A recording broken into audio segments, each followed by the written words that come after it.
ready for true happiness, for deep fulfillment, for feeling alive, on purpose, and in control of your life again? It's time to be the bold, brilliant, beautiful woman you were born to be. Welcome to the PurposeGirl Podcast. I'm women's happiness and life purpose expert Karen Rockkind, and I'm going to teach you how to live on purpose, feel alive, and be happy in every aspect of life. I'm going to get real about my life and interview women who are living on purpose so that you can finally live yours. Welcome to the show.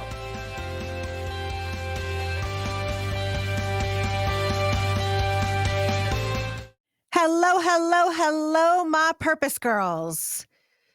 Well, it is Pride Month, and I have been honest. I don't think I've done any episodes on this, but I'm perfectly honest and out there that I am a bisexual woman.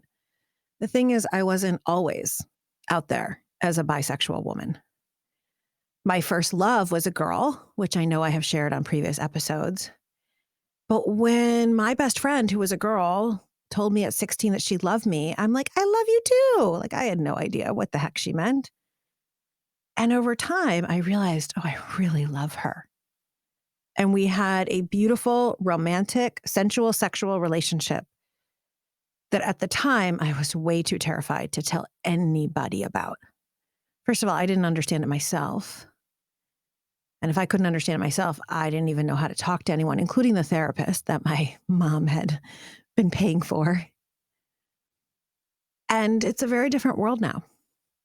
My teenage stepson has been comfortable with his own sexuality and his own experimentation and loving different people and having friends who love different people since he was, 11, 12, 13. It's just a very different world. And I even sometimes wonder what might have happened if I had grown up in a different world. And this is what I love about Pride, that it's really saying, let's be proud of who we actually are. Now, I have it, quote unquote, easy because I am attracted to men and women, and I happen to be married to a man right now.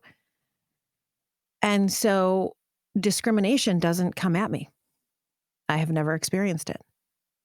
And yet so many of our sisters and brothers, lesbian, gay, bisexual, trans, queer brothers and sisters, and those who are gender fluid or agender, don't identify by a particular gender, receive a lot of harassment, and even the laws, many of them, at least here in the United States, can be stacked against as if these beautiful humans aren't human. And so this episode of the Purpose Girl Podcast, I want to dive into what it is truly like and the experience for one of our beautiful trans sisters. And I want to do that because humans are humans and love is love. And as Purpose Girls, we are here to promote every single human on earth living their purpose and rising up and getting to be celebrated and loved. And I have the perfect guest to talk with us about this. Dr. Jennifer Booker has 3 engineering degrees, just completed a bachelor's degree in nursing after careers in the aerospace and defense industries, and as a computing professor. She is now starting a career in nursing. She came out as transgender in 2013, and in 2019 published her story of coming out and going through the transition in her book, The New Normal: Coming Out as Transgender in Midlife. She is a beautiful woman. She is a soul sister of mine. She is a goddess. And I love this woman like it's going out of style. Jennifer, welcome to the Purpose Girl Podcast. Thank you. My pleasure to be here. So you lived the majority of your life in the gender of male. And I only know you as a beautiful female. And I'm going to be perfectly honest for everybody out there. You are my first transgender friend.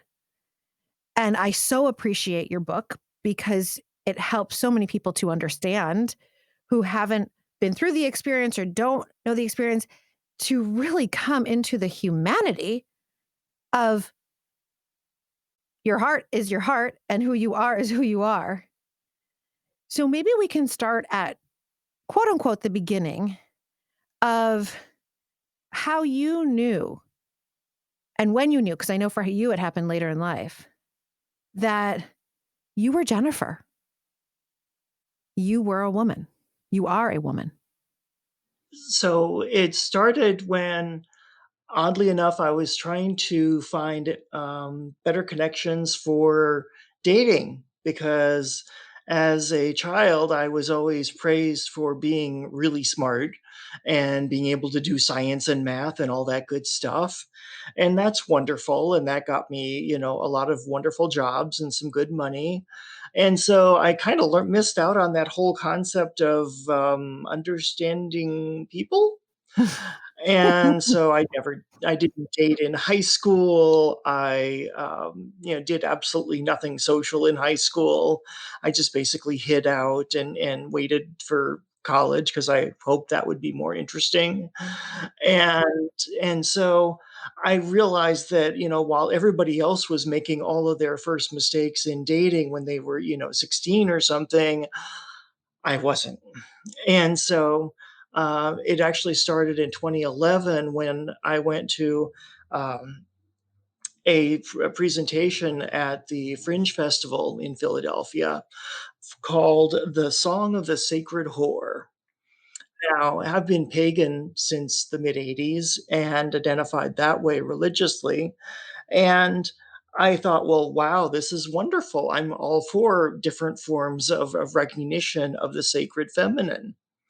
And so I went to this presentation by Monica Day, and she was going through this whole history, both personally and in a more mythological sense, to describe different aspects of the divine feminine and how they were being repressed by our society. And so afterwards, it's like, oh my gosh, this is an amazing woman. I have got to find out what she's doing and get more of whatever this is.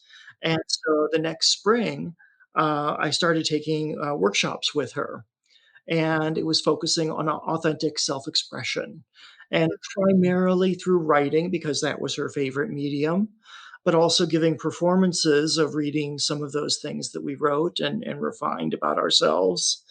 And so it was a large challenge to say, hey, what can I write that would actually investigate who I am and how I relate to my own body and my own sexuality? And so the piece that I wound up doing was one of our assignments, as it were. I wrote a letter to my cock. One of, if not my favorite pages in the book. It is one of my favorites. Yes. And so I finally put down in words the frustration I have of not being able to connect to what should have been the foundation of my sexuality and relationship with women. And so I kept going to other workshops that she offered and doing some more exploration.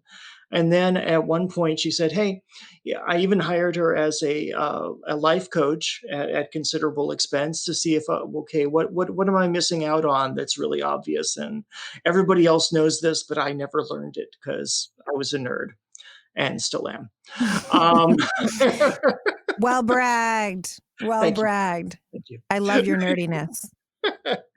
and and so she said, "Well, there's this lady, Michelle, that's coming out from Arizona that you might want to try working with, and it's really a little unusual in terms of body work because." She works in two areas that most people who do body work don't deal with. And so the first of them, after she does the basic introductory stuff and trying to figure out who you are and what you're trying to get from the sessions, is focusing on your mouth because of what you say about yourself and the messages that you give yourself. Now, as a child, I went through dozens of surgeries because I had a congenital defect in my left leg, and we were constantly trying to fix me, and I was constantly a cripple. And so the last surgeries were the beginning of the first year of high school, and so I missed a couple months of school, and then I came back rolling around in a wheelchair for a while, and all of this stuff happened. And so basically, I was a cripple, and I always thought of myself as a cripple. and that was crippling my own image of who I could be. And so that was one of the things that she first challenged me on. I was on a massage table, naked, and she was sitting in between my legs, and she started throwing my legs around and treating them in a way that was just completely horrifying to me. And the world didn't end. And it's like, Mm. well, and then she finally put the words to it and said, "You're not a cripple. That's not part of who you are. You can throw that identity away. It doesn't belong anymore." And so I had tried doing some more physically active things in recent years, but this was just flat out confronting me with what I was saying about myself. Right, like the biggest story that you had hung on to. Yeah. Because, the way that my mom always expressed it, because she was always, she never seems to have confidence in the body, which is sad because she used to be a nurse. And she would just simply give my now dead name and say, your leg. And that meant, don't try to do that because your left leg is so fragile that it'll be destroyed and you'll never walk again. And that was the sort of message that I got over and over and over again that reinforced this cripple idea. And so it's like, wow, this was really incredible. And so it happened that she was staying out here um, for a week and a half or 2 weeks or something. And I was able to schedule a second session with her.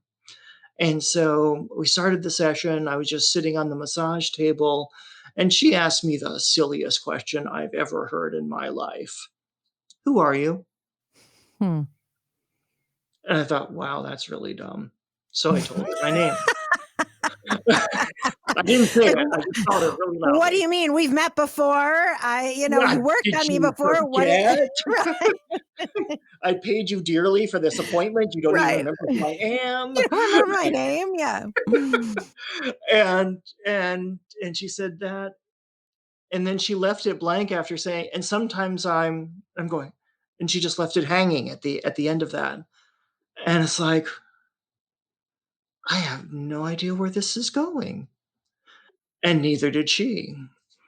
And so eventually after my brain was going, the only answer that came to mind was, and sometimes I'm Jennifer. Mm. And and I have no idea what else happened for the rest of that session, because my mind was just going, this is ridiculous. This is just new age garbage. This couldn't be true. Now, before I came out to the East Coast, I had, in my spare time, studied massage therapy and body work and stuff like that, because wow, those are really fun classes. And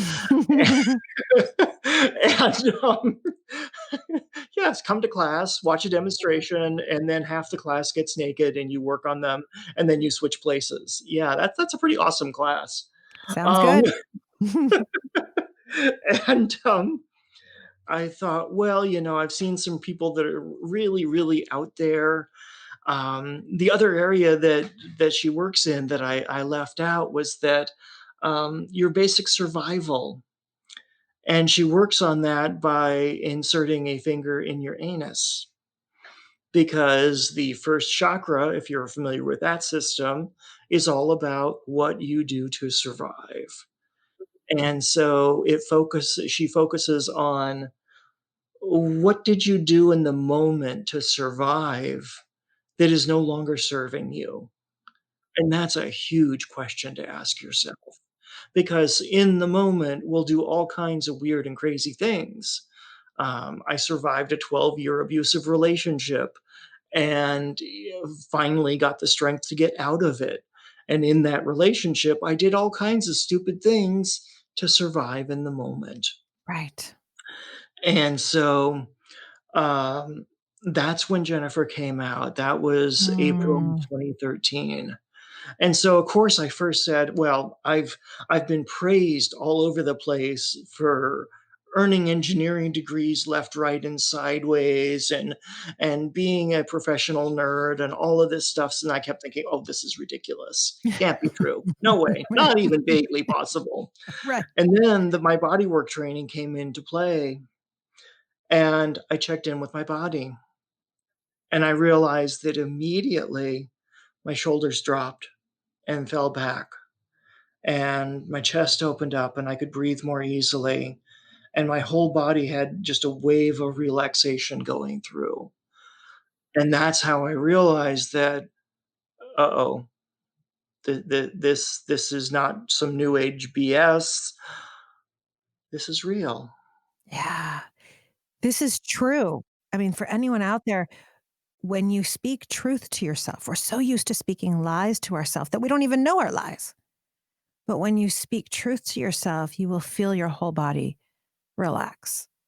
And as you share that story in your book, my shoulders relaxed. It was like, oh, I had this feeling, this sense of you in your body as home, maybe for the first time. Absolutely. Yeah, so then I finally, over the next couple of months, came to terms with the fact that, okay, this is true. This is not gonna be easy to explain to my family. Um, and so even within 2 weeks, I had been doing more ongoing, writing about sensual expression and stories and things like that. And in Philadelphia, there's, something called the Erotic Literary Salon, and so once a month, you can show up, and if you want, you can sign up for 5 minutes to do almost anything you feel like, most of which are readings of essays or poetry. Could be yours, could be somebody else's, could be real, could be imaginary, whatever. And so I didn't have a whole lot of exciting, erotic stories to tell, but I told what was going on with me. And I did that from before I came out and all through my transition process. And that formed the basis of a good chunk of my book, because I had been doing all this writing. I did writing as with Monica as a life coach and things like that. So it was a fascinating amount of information. But yeah, I came to terms with the fact that, okay, this is real. Now what do I do with it? Do I just sit on it? I could just keep going to work the way I used to, and, I was quickly introduced to the fact that, "By the way, now that you're transgender, that's a fetish." It's like, "Ew, really? Okay." I'm familiar with a fair number of fetishes, but, yeah, I never considered myself one of them. Meaning that when she told that to you, you are a fetish to other people want to be with someone who's transgender. Yes, that's correct. Yes. And so she introduced me to FetLife, which is a website all over the world that ca- caters to every fetish you can imagine, and then quite a few you couldn't. And it's like, okay, so I went looking on there, and it's like, okay, there are fetish events in Philadelphia, and she introduced me to those, and that was one of the first places I could safely dress up and not feel completely out of place. But, I realized that, the whole time I'd been working on authentic self-expression. Mm, And so, what's the point of working on authentic self-expression, discovering who you are, and then hiding it except for, like, 2 hours on a Saturday night? right. Right. You have this beautiful section in the book called Going Public and quote passing, where you go into and start describing, and I'd love to hear this, how people would tell you how you could more easily pass for a woman, right? What you could do with your hair, or what you could do.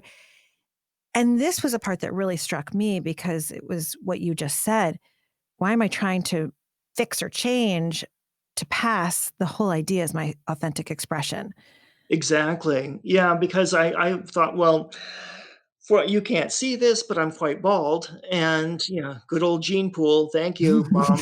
Um, and and I have fairly broad shoulders. I had a very mesomorphic, a very powerful build as a man, and that was really convenient for having natural strength and all that good stuff.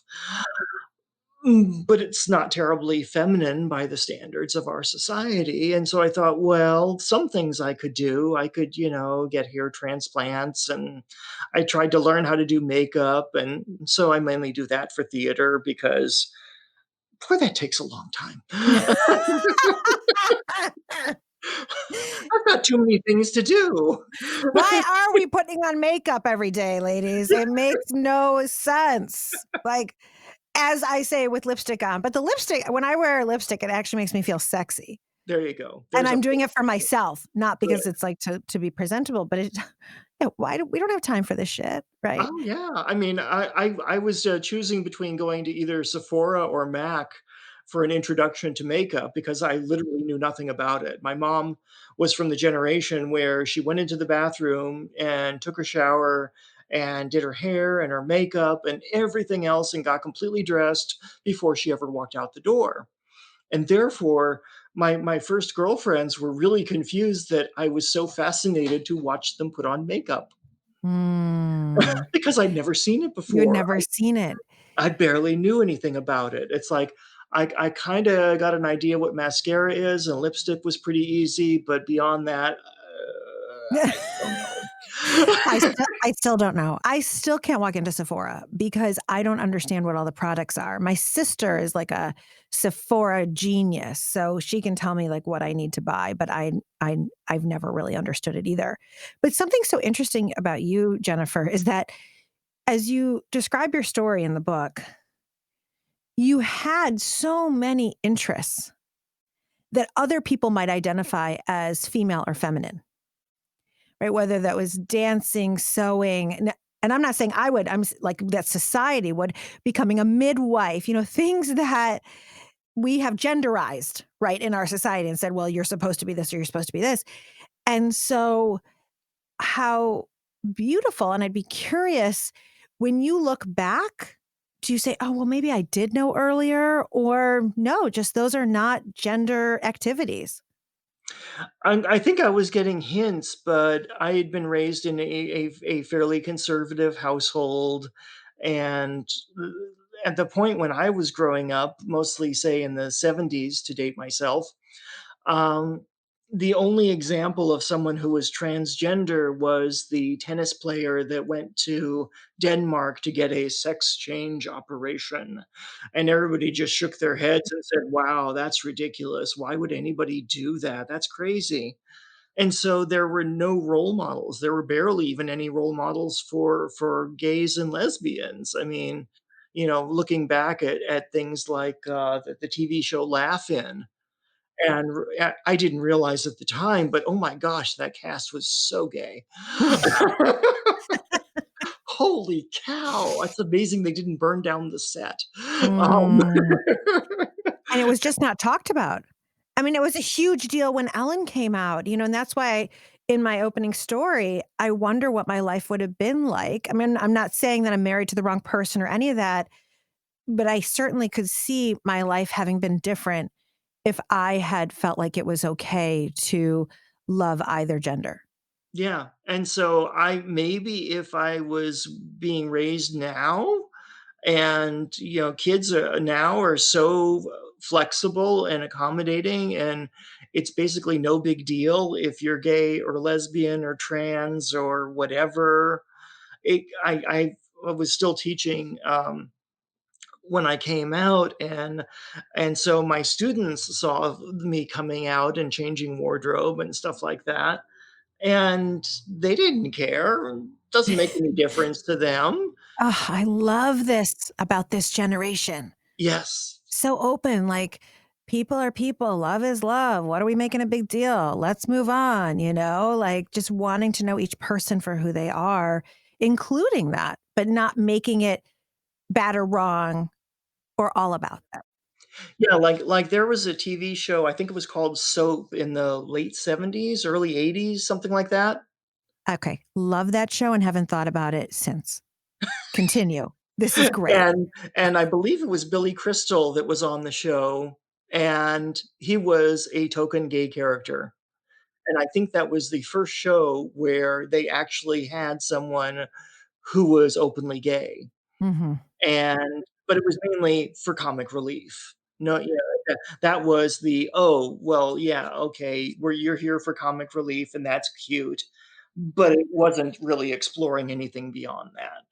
But that was like the first inkling of, "Oh, yeah." In fact, I literally didn't know what homosexual was till I was about 18.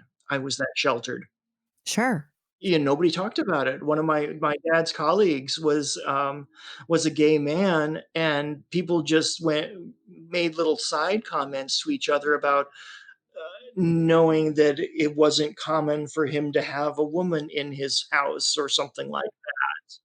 And so they just little tangential references. Oh, yeah, I remember my cousin David is the oldest in my family, and when he wasn't married to a woman by 30, everyone started whispering that he was gay, Mm. and that stuck with me. So I must have been about 12, 13 years old. Like, it really stuck with me. Oh, there's something wrong with David. He's gay. And it turns out he's not gay, and it really wouldn't have mattered if he was. There is nothing wrong with him. But this wasn't talked about, or it was hushed about, whispered about. And what a shame, because who cares, right? Me and I care, right? So like, who you love is totally amazing and beautiful, and who you are in your body is amazing and beautiful. And it drives me crazy that society discriminates so much about this, because how is Jennifer living her life? How is you living your life hurting someone else? It's just not. So there you were, and you started dressing in more, I guess, female-oriented clothes, teaching, and your students were, like, super cool.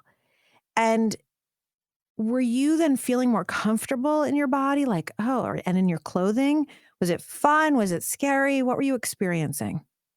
Well, it was interesting because, having been part of the pagan community, pagans are a lot more flexible about, different standards of dress and stuff like that.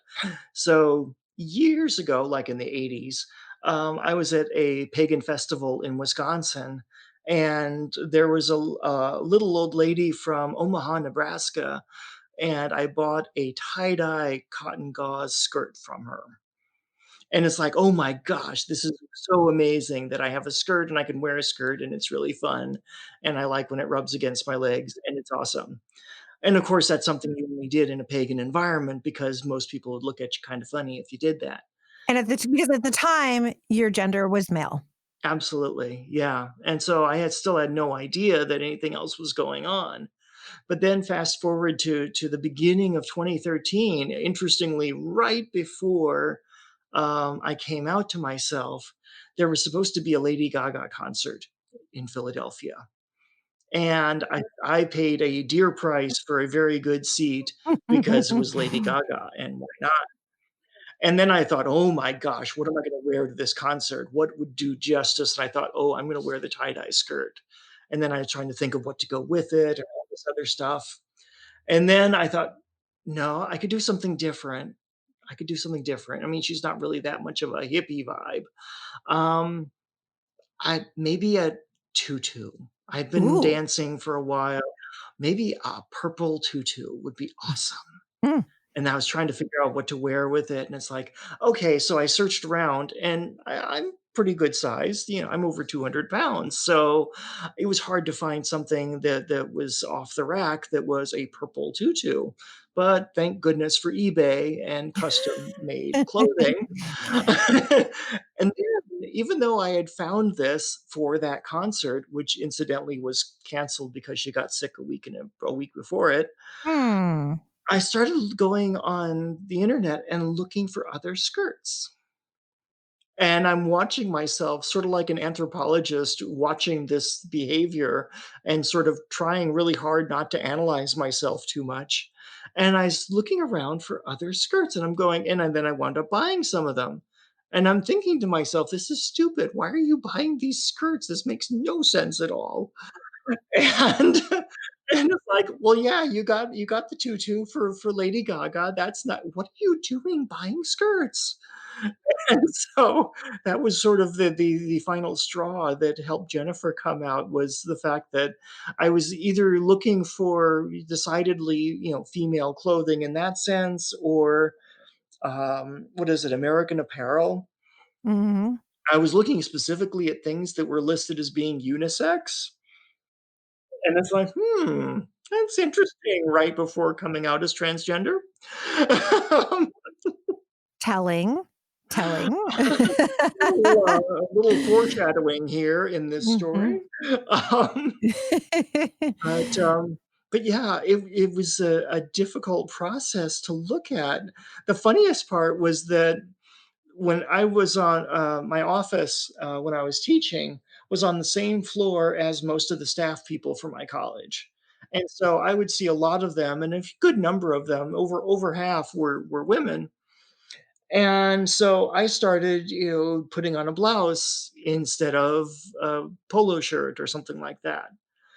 And I got the most amazing looks from them that were so subtle, but they would see we'd be, going opposite directions down the hall, and they would look at what I was wearing, and this little tiny smile, like Mona Lisa smile, would come on their face because they knew what was going on. Oh, I love it.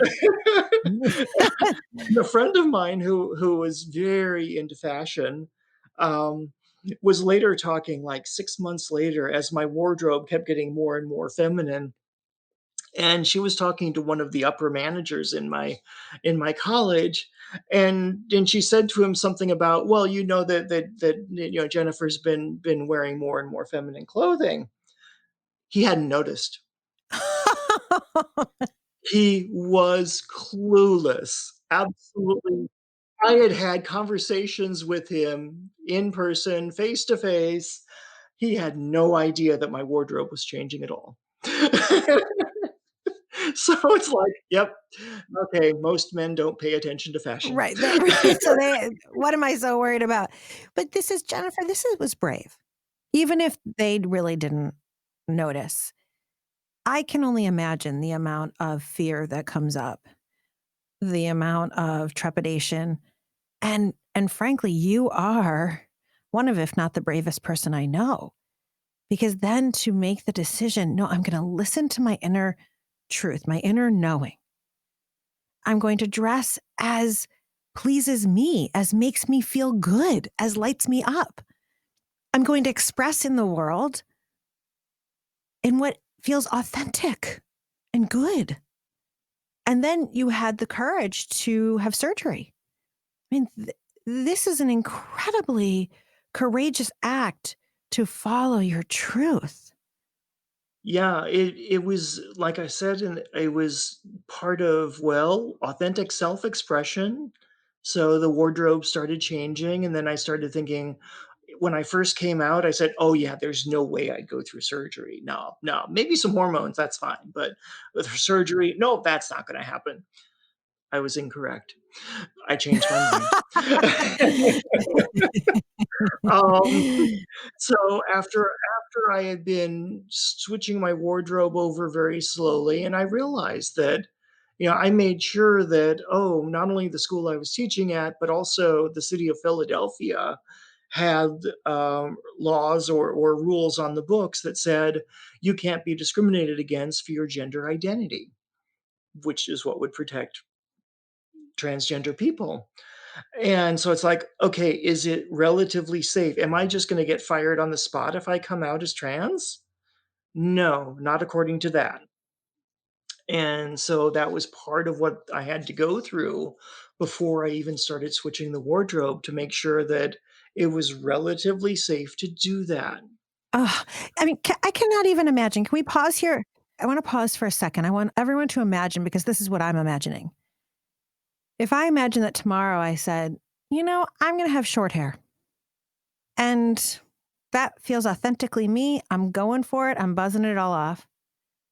I've never had to worry that I would be fired or rejected from service at a restaurant. I mean, this is insane that you have to even think about it. This is why our laws must protect all people.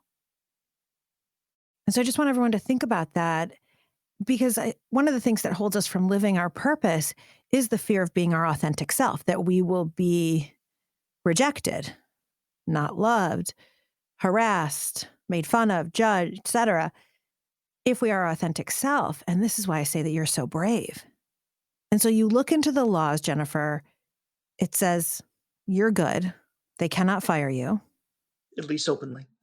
At least openly. Right. And so I started switching wardrobe over, and then I thought, well, I came out to myself shortly before my 50th birthday. If this is genuine, if this is who I am, go for it. Don't hold back. And so I came out in April. By that beginning of November, I started on hormone therapy. And that's suppressing the testosterone that my body made and replacing it with estrogen, which basically meant that I had puberty all over again at age 50. At 50. Wow. Wow. I can only imagine. What did you start to notice happen when you start flooding your body with estrogen? Well, the main thing that the estrogen was eventually going to do was give breasts, which are wonderful, and also it reduces by the lack of testosterone reduces your body hair quite a bit. Mm. And so they said everything I was reading about it said, oh yeah, it takes years for the full effects to take place. So I didn't expect anything, but the most fun one was that only a month after I started the hormones, which was basically like 2 shots at the time, I brushed against something with my chest, and I got this zing of energy and went, Hmm. "Holy cow, what was that?" It was like my breasts had become really sensitive Welcome to in a nipple stimulation. mostly a very good way. And so I started asking my cisgender female friends that I was close enough to ask such a question, "Did this happen to you when you hit puberty?" And I got responses all over the map from, "Oh, yeah, they became so sensitive that they can't stand to be touched," or "No change at all in sensitivity." And so, like most things in biology, it varies a lot from one person to the next, but most of them had already experienced some degree of that, and I thought, being raised as a male, nobody told me about that. Nobody Mm, said, "Hey, when you're dating someone and you wanna start making out, make sure they get warmed up before you go near their breasts because, hey, they're probably fairly sensitive compared to other parts of their body." And it could right. be in a good way, but if you get there too fast, it might be in a very bad way. Right. I mean, this is like a whole other topic that we could talk about, that I think a lot about, since I'm going to be having a baby boy, that if he turns out to be heterosexual and wants to be with women, I want him to know how to please a woman. Mhm. So, I mean, this is a whole other topic because I don't think anyone's teaching boys this, and porn is not doing it. Right. Oh, So, definitely not. Yeah. Yeah, and part of the trouble too is that when in my generation of growing up, nobody talked about consent. mm, It wasn't even a topic because, well, boys are supposed to be aggressive, and if the girl says no, that just means you're supposed to keep going because she's just making sure that she's not gonna get labeled as easy. And so the whole concept of consent was just completely screwed up because, most of the messages that I was getting were A, completely contrary to my nature, and B, were basically saying, "Oh, it's okay to do what you want with women because that just proves that you're strong, and they won't respect you if you're weak because weak equals feminine and therefore not a man." And so those conflicting messages were just horrible for me. oh, and because you're such a sensitive soul, Yeah. such a sensitive soul in that letter to your cock. Mhm. What I loved is you were really talking about, I'm going to find someone for you to connect with and to love and to cherish, and who's going to be you're going to get to be deeply in love with. Like it was none of this BS man. It was, we're going to have fun and we're going to get to rock it out. Going to fuck your brains out. There we go. Yeah. I mean, I think you say that. But then you go into like this deep connection, right? And the love so you start flooding your body with estrogen. You start noticing. And then what happens? And obviously I read the book and I want everyone to go get this book. I think it's so important, especially if you're here in America or if you're in a country where there are still laws and politicians that are trying to take away or prohibit rights for our lesbian, gay, bisexual, trans, queer friends, brothers, sisters, and especially so much, it seems right now, targeted at our transgender friends. I definitely want you to get this book so that you can humanize, right? We're not just talking about like a thing on TV, right? Or a flag. We're talking about Jennifer here, a dear friend of mine. So then you decide, I'm going for the surgery. That is brave, woman. All right? That is brave. Yeah, that was obviously a huge decision. So after I got started on hormones and my body said, "Oh, this is cool. Yeah, this is good." Um, because it is possible to start on hormones and your body goes, "Ew." To be Mm. technical. And Yeah, I'm sure you learned those terms in nursing school. absolutely, yeah. And so Philadelphia has a transgender health conference every summer, like when there's not a pandemic. And Mhm. and so the summer after I started on hormones, I went to go investigate. Okay, what is the state of surgery now? What is it covered by insurance? How much does it cost? What do they do? How good is it? All that kind of stuff.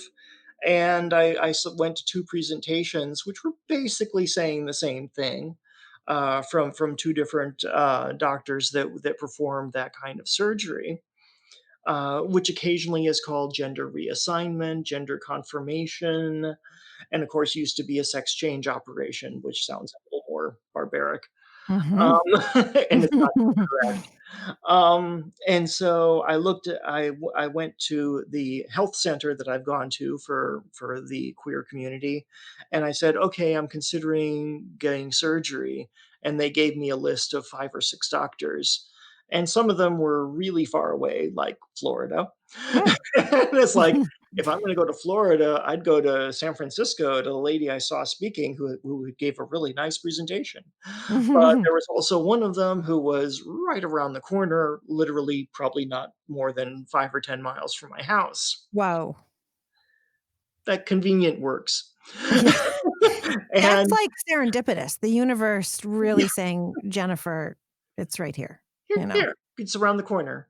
Yeah. Um, and so, the surgery itself was a little over $20,000, payable in advance for everything. Like, here's one check for the doctor, one check for the anesthesiologist, another one for the hospital, da, da, da, da, da, da. And at the time, I have had a girlfriend who was being very, very supportive going through this transition. And so, after the initial hospital stay, after the surgery, I was able to come home with her help. And she basically stayed with me for like 3.5 days to make Wow. sure that I got through the last part of the initial recovery, Beautiful. before she went back to being employed and everything. Very, very sweet of her. Mhm. Mhm. And so yeah, there are all sorts of videos on YouTube that go into the gory details of how it's done. Frankly, I haven't actually watched any of them. No need. I was gonna say, you don't need to. No need to. I Nope. No. Nope. And, It's you really don't. A, you've been through it, and B, it's more, how do I feel in my body now? yeah, it's Yeah. irrelevant, kind of. Yeah, totally. And so the process, initial recovery in the hospital took 3 days, and had tubes everywhere and all kinds of stuff to make sure that everything went okay. And then the next 3 or 4 days at home were the first part of recovery to get to the point where, okay, seems like everything's reasonable. And then I had appointments with the doctor all the way up to a year later. Because I knew from my research that it took a year to recover. And I've had a lot of surgeries. I've had a ton of orthopedic surgeries, broken legs, and all kinds of stuff. And holy cow, nothing took a year to Right. recover. A whole year. And I couldn't figure out why, because most of the stuff would easily be healed up within 3 months or so. And so I found out there was one very weird surprise that took me a while to realize after the surgery was that because they were basically rearranging some of the tissue that was already there, they cut nerves in the process. And Mhm. therefore, some parts had no sensation Mm. whatsoever. And the most of the year of recovery then was my body rebuilding connections to those nerves. Mm. Mm. And so that was a whole other weirdness that, hey, this part I can feel, and the part a quarter of an inch away, I can't feel at all. What? And just to be clear, this is within your pussy. Yes, So this is absolutely. within your pussy really starting to feel, A, what it's like to have a pussy, but then you can't even feel some of it because your brain is not wired yet for it. Well, or my pussy's not wired yet, but yes. Well, okay, well, yeah, right. Your brain is still thinking we have a cock, and so needs to rearrange. And one of the things I love about you, there's a million things, you really embrace your pussy. Oh, yeah. I had to work hard for You her. did! She wasn't original equipment. Right. I mean, you had to work harder for it than anyone else I know, right? Exactly. And so I've seen you just very much honor and embrace your femininity and your pussy as sacred. And that's beautiful. More than I see a lot of cisgender born female women who are like, ew, it's gross, or I never looked down there, or I was told it was bad. You know, it's actually quite beautiful how you connect with your own body. Yeah, because and everybody looks and says, well, every pussy looks different. And you can find these, art projects that have 100 different vulvas that all look different. And I certainly don't look like anybody else's, but neither does anybody else. Right. Right.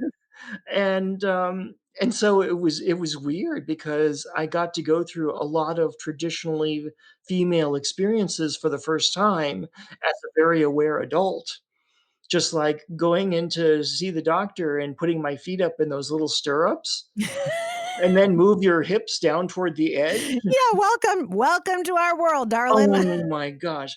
I have never felt that vulnerable in my entire life. And and It the is the because someone's entering you. Like, yeah, you are coming into my body. And this is the thing, whether it is at the doctor, the gynecologist, and a speculum, or someone is inserting a penis, their penis, or they are inserting a toy, you are entering my body. This is sacred space. And I don't think we teach that to women enough. yes, absolutely. Yeah. Because that really came home to me after I started getting a little bit more, recovered from the surgery. And then I was like wearing a skirt and walking down the street, and the nice little breeze came by, and I went, "Oh my, that was a really nice little breeze." Because even with panties on, you could still feel the difference very, very strongly. But it also occurred to me how ridiculously vulnerable it was because there's nothing to protect it. You can cross your legs, but that's kind of limiting anyway. And so there was an awful lot of realization of just how vulnerable women are, Mm, that I never expected to see. right. And I'm not sure that any man could understand. Yeah, Could try, yeah. but until you have that experience, how could you? Just like people have done surveys as to when do women first experience somebody looking at them in a sexual way, or catcalling them or something like that. And I think the average age was around 11, which is a very sad statement on our culture. And all of a sudden, when I started wearing skirts, not surprisingly, I also started getting catcalled. And having experienced that for the first time as an adult is like, "What on earth are you doing?" There was even an occasion where I was walking near the University of Pennsylvania, and there was a couple of, I presume, students from there, a man and a woman, and the woman was catcalling me. And it's like, why on earth would you attack another woman? You're a young, conventionally attractive female. You probably get catcalled all the time. Is this to get revenge? Yeah, you should know what this feels like. I mean, there's so much about our culture that we aren't, it's like we've become numb to the result of our actions, right? Or to what somebody said, well, I was just being, fooling around or just being fun. Or I remember one of my first cat calls, I made a face and they said, it's a compliment. You're just taking it too seriously. It's like, no, this is my body. This is myself. So, Jennifer, I could talk to you seriously all day long. And I'm sure everyone listening to this is really taking this in. You can just see and feel and hear what a beautiful human Jennifer is. In the last couple of minutes, which is not a couple minute conversation, it's like hours conversation. There is a lot of debate about the rights of transgender people. And it makes me furious. So I can only imagine how it makes you feel. Yeah, there's a tremendous amount of and I learned some of this from psychology, was that we love to put things into boxes because it means our brains don't have to work very much. So if we have some nice tidy boxes to put things in, our brains are really happy because then we can say, "Oh, everything is either the male box or the female box, and that's it. Nothing else to worry about." And so a lot of people that never got past a 5th grade education for biology still believe that, and most of our laws are set up that way. So, for example, I came out as transgender, but I was switching from identifying as male to identifying as female, and therefore, I went to the gym, and I got permission to change my locker from the men's side to the women's side. Awesome. What about people who don't identify as either male or female, or identify as both? Which locker room do you put them in? Our Hmm. system doesn't have any way of understanding that. And depending on which culture you're in, there's tremendous amounts of violence against transgender women. A lot of it were during the Transgender Day of Remembrance each year. We read off the names of all the known transgender people who were killed, and the vast majority were transgender women of color, and a huge number were from Brazil, because apparently Brazil has very, very, antiquated policies against transgender people. Even in the news here in Philadelphia, there was a transgender woman in West Philadelphia who was murdered and chopped into pieces, and I just saw an article yesterday, and come to find out that the suspect who allegedly did this is 1 block from my house. And so it's like, Come move in with us. yeah, because it's like, you can't pretend that this is just something that happens, in Never Never Land somewhere. This is real. Um, Transgender people like myself who have gone through the whole transition process, this is like 1 person in 20,000. It's pretty rare. And partly that was a matter of privilege, class privilege, because when I found out it was $20,000 plus other miscellaneous expenses to go through confirmation surgery, I was able to raise that amount of money and be able to do that. But if you've got a 20-year-old person who's transgender and homeless, yeah, it might as well be $20 million for as far as they're concerned. So the lack of understanding, that, yeah, biology is not cut and dried like that. There's way too many other things that can happen, both physically and emotionally. 100%. And this is really true of all people. There's very little that's black and white. I mean, even within race, it's not all black and white, Yeah. right? Because we have people who are of mixed race. We have people who are black but feel they vote politics one way, or white and they vote politics. There is no all or nothing, right? It is what this comes down to, and this is what I love so much about you, is that this is your authentic expression. This is your truth, and it's, a sample size of one. And this is where we need to get to as a society, that we treat each person as a sample size of one and come to know them and love them. So I could go on and on, but I know we have to wrap up. So I love to do this thing at the end of my interviews called a Purpose Power Play Round. I'm just going to ask you 2 most random questions, and whatever's the first thing that comes to your mind. Does that sound good? Okay. Okay. 5 years from now, where are we going to see Jennifer Booker? I'm going to be in Hawaii. Yes, you are. And you're going to be inviting a lot of sister goddesses to come and enjoy with you. Definitely. Yes. I mean, and now that you've become a nurse, you are so well set up, so purposeful. You know what it's like to be the patient. You know what it's like to receive good, loving care, and probably not good, loving care. Definitely. I mean, talk about turning your life into purpose, right? Your childhood experiences of everything that happened with your leg, and then going through these surgeries. Like, this is purpose all out, sister. All out. All right. My second question for you. Very simple, easy one. What is one thing you want every woman to know? That they are divine, that they have access to power that they can't imagine, that every bit of them is completely sacred and wonderful and perfect. You heard it here first, Purpose Girls. You are divine, and every bit of you is sacred and wonderful. Now that just relaxed my whole body. Jennifer, you are an exceptional human being. You are kind, and you are generous, and you are fun, and you are beautiful, and you are brilliant. You are everything. And so thank you, thank you, thank you for being on the Purpose Girl podcast. Everyone, go to docjennifer.org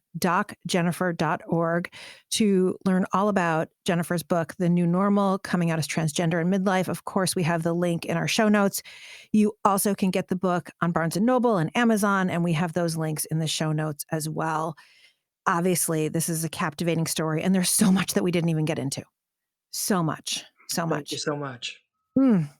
All of you out there, I hope you loved this episode of the Purpose Girl podcast. I know I loved doing it. This is so important. Pride is important because it's important that every single human on earth is proud of who they are. I want you, Purpose Girl, to be proud of who you are. That's what we're doing here. That's what we're doing as a Purpose Girl movement. If you love this episode, head on over to Apple Podcasts, leave your 5-star review. It helps women all over the world find us. And if you haven't yet signed up for the Purpose Girl newsletter, do not wait, because while I'm on maternity leave, that's how I'm staying in touch, my girlfriends.